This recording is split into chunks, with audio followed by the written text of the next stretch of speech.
So guys, ito na yung ating finished product na Bake Mac.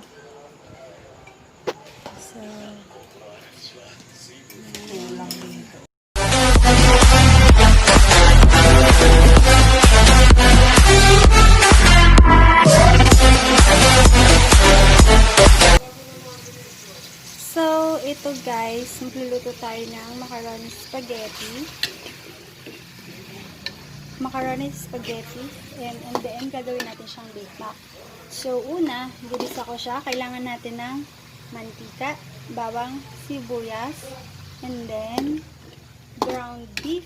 So yan, lutuin muna natin siya. Igisa natin siya guys. So ayan, medyo lalakasan ko yung apoy.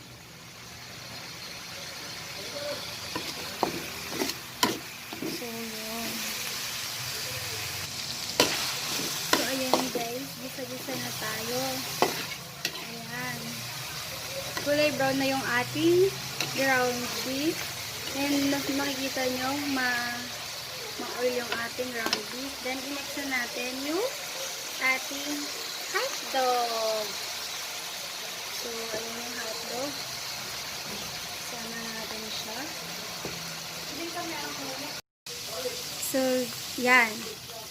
Medyo kinalalagyan na natin siya ng magic sarap. So, yan. So, 5 pesos dito sa amin ng magic sarap. So, yan. And then, after natin lagyan ng magic sarap, ay ating nahaluin. So, yan. Ito pa lang pwede na siyang ulam. Diba? So yan guys, luto na yung ating ground beef at hotdog. So lalagyan ko siya ng paminta. So ayan. So yan, ilalagay na natin yung ating sauce. Creamy and cheesy spaghetti sauce. Ayan. Ayan, haluin natin.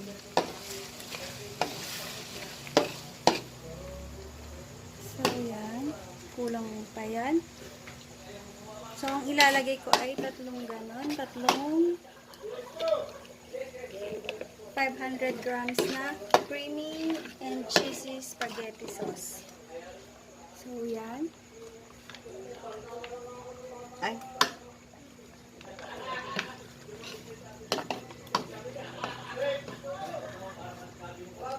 Yan. So, yung sauce po natin ay lalagyan natin ng Alaska. Ayan, para masarap. Pero hindi natin siya ilalahat. Kalahati lang. Para hindi masyadong matamis.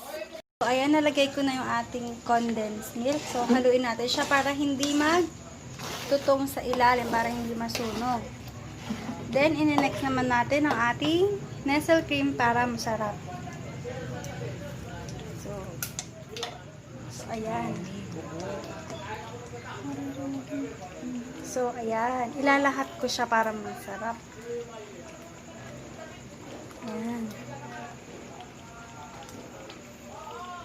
And, haluin natin. Haluin natin siya. So, ayan. Pero parang medyo malapot. Idadagdag ko. Ilalahat ko na yung ating condensed Alaska. Ay, Alaska Condensed pala. So, ayan.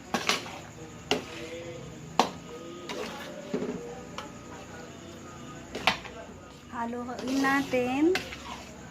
Ayan. Ayan guys, luto na yung ating sauce ng ating macaroni spaghetti. So, ayan. So, ito guys, gagawin na natin yung white sauce ng ating Bake Mac. So, ilalagay ko na yung ating dairy cream, butter. So, ayan. Hihintayin natin siyang mag-melt. Ayan. Hintayin natin siyang mag-melt.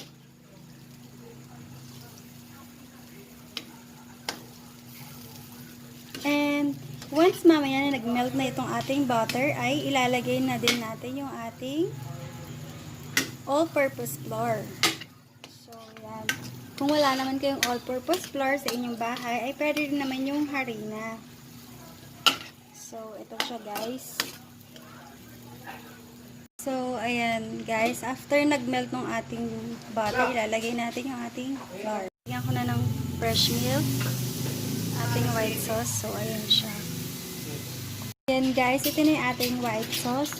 Ilagyan ko rin po siya ng half ng 4 cubes. Yan, then fresh milk. So, almost 3/4 ng cow head na 1 liter yung aking nailagay para sa white sauce. And then, nilagyan ko din siya ng cheese. Yung madaling mag-melt na cheese. So, ayan. Yung ating bake mac. So, ayan yung ating white sauce. Kikita nyo? Itong buong to, ito yung cheese. So, hintayin ko lang siyang matunaw para pwede na siya. So, yeah. So, guys, ito yung ating sauce sa spaghetti. Max spaghetti. Ayan siya. Then, ito naman yung ating white sauce. Yung pang toppings natin para sa ating bake mac. So, luto na siya. Isi-set up na natin siya para makita natin yung finished product ng ating bake mac. So, guys, ito na yung ating finished product na bake mac. So, thank you for watching. Don't forget to like, share, comment, and subscribe to my channel for more updated videos. Thank you.